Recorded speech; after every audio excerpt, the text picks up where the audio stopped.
By the way, don't get me wrong. I'm not one of those people who's like, this country's going to hell in a handbasket.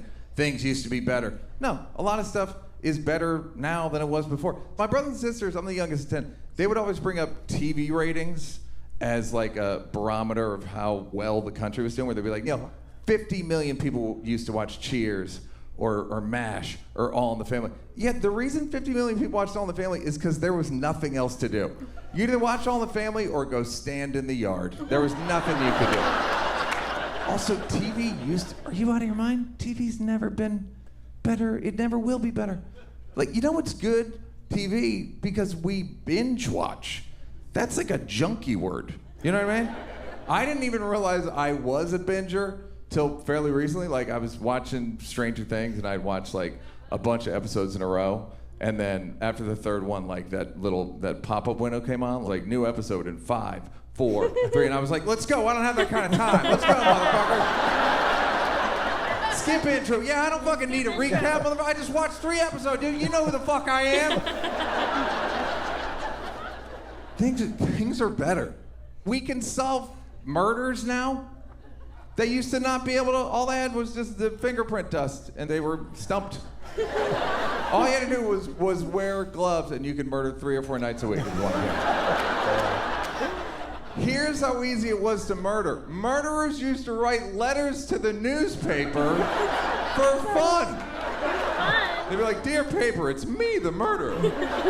Things are getting a little boring over here, so here's a clue. What has 4 legs and loves dinner? A table. See the next murder. And they'd still get away with it. The Zodiac wrote 12 letters to the paper, and they were just like, this guy's some kind of mastermind. He must be wearing mittens or something. I don't know how he's doing this. I'm soft too. Yeah. Things are better now. People over 40 back me up on this. Back me up on how sloppy and disorganized the world used to be. Remember when sunblock began? Young people, there was no sunblock. No. There was suntan oil, and then the next week they were like, hey, that was lube for cancer. Block your whole thing.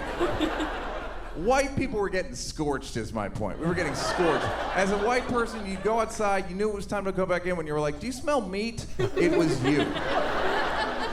And you know who doesn't care? My black friends. I try to tell my black friends, I'm like, dude, I've gotten 2nd-degree bubbly burns.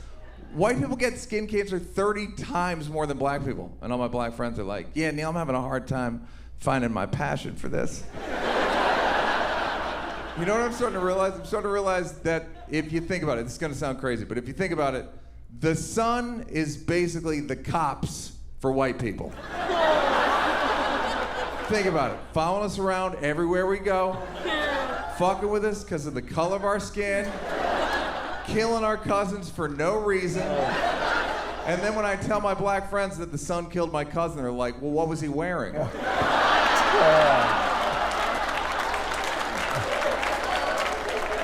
Things are better. Depression and anxiety are worse, I'll say that. And people blame that on social media, or at least try to. I don't blame social media for anxiety and depression going up. You know what I blame? Documentaries. Yeah, there's 2. We used to not know anything. It was great. Once documentaries came out, we started knowing shit, our lives got worse. Like, before documentaries, we'd say shit like, yeah, the whale wants to be at SeaWorld. Yeah. The 5 scariest words in the English language are, did you see that documentary? Whatever you're doing is about to be ruined. I was eating with chopsticks. My buddy's like, dude, did you see the chopsticks documentary? I'm like, why? Are they bad for the environment? Worse than we thought. Pandas are using them to stab each other. My God damn it. You gotta be careful which ones you watch. I'm vegan because I watched the wrong goddamn documentary. A buddy of mine sent me a trailer recently, and he's like, you gotta watch this. And I go, what's it about? And he goes, it's a documentary. It's about how all toothpaste is toxic. It's like, fuck that. I'm not watching that. I just spent $180 at Costco to get enough toothpaste to last 5 generations of my family. Not throwing it away because some dickhead's like, my toothpaste journey will shock you. I was watching a documentary recently where it was about advertising. Do you know that they can't advertise religion in a lot of countries? Which I don't know. I mean, we're saturated in them. I don't think they work. I've never been like, Latter-day Saints, tell me more. Like, I don't think they couldn't work. I just think they don't work as currently constructed. All right, here's how I think they should make religious commercials that would work. You know those political campaign attack ads, right? During election season, there'll be those commercials, and it's like the black and white footage and an ominous voiceover, like, Steve Jones is a total piece of shit. But for LA, last election for mayor, it got insane. Where they're like, Rick Caruso wants to make homeless people sex workers. What? I'm listening, go on. Here's what I think they should do. I think that's what religion should do. Make attack ads on each other for like a month, and then we vote. And again, we're not in the best, climate for religious stuff, but I think we can get through this joke. You know what I mean? Week 1, Jewish people make an attack ad on Christians. Wait for it. Christianity only has 2 holidays a year. Judaism has tons of holidays. Sometimes we make them up the day before. If anyone questions us, we'll just say they're being anti-Semitic. Plus, the God at the center of Christianity, Jesus Christ, was Jewish. Why pray to a Jew when you can be one? This message is paid for by Judaism, but honestly, we didn't have to pay for it because we run the network.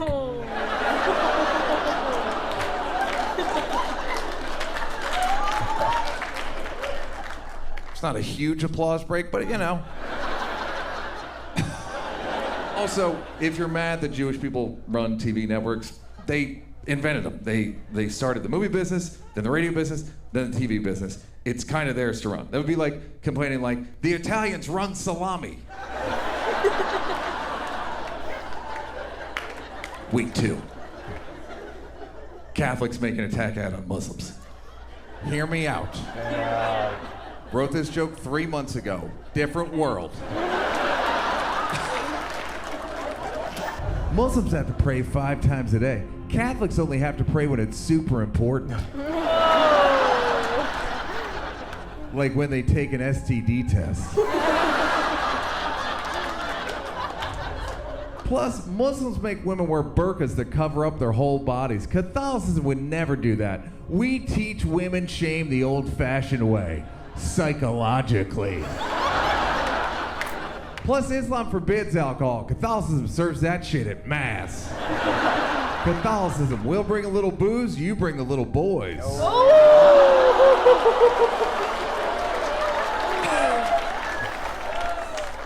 Here we go. Yeah. Atheism could win, right? The election. Yeah, a lot of atheists here, right? Like, I used to be an atheist, and then I kept drinking ayahuasca, and that changed. God came and got me. I could make a hot-ass atheism commercial. I just need like 15 seconds. Black screen, white type. You're liberal, you're vegan, you recycle, you believe in diversity, equity, and inclusion. Come on, you already think you're better than everyone. Finish the job. Atheism.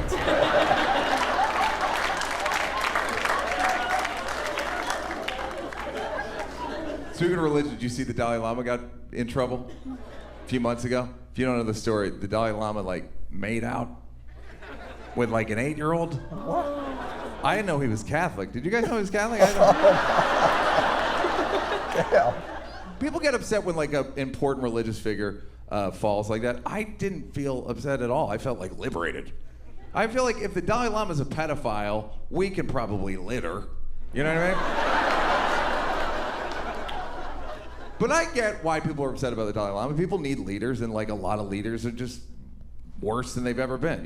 Religious leaders are bad, corporate leaders are bad, political leaders seem pretty bad. Doesn't 91 indictments seem like a lot? Just hypothetically.